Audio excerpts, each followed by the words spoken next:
The Weary Watcher. Before the opening of the Great Bridge sent commerce rattling up Washington Street in Brooklyn, that thoroughfare was a shaded and a beautiful avenue, and among the houses that attested its respectability was one between Tillery and Concord Streets. That was long declared to be haunted. A man and his wife did dwell there, who seemed to be fondly attached to each other, and whose love should have been the stronger because of their 3 children, none grew to years. A mutual sorrow is as close a tie as a common affection.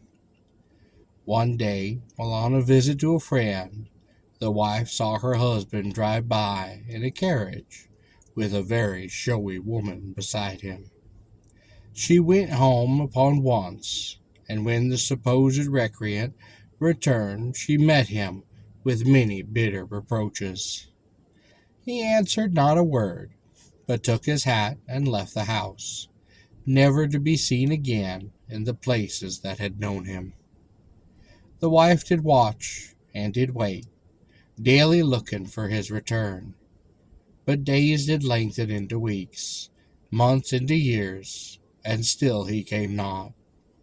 Sometimes she lamented that she had spoken most hastily and harshly, thinking that, had she known all, she might have found him blameless.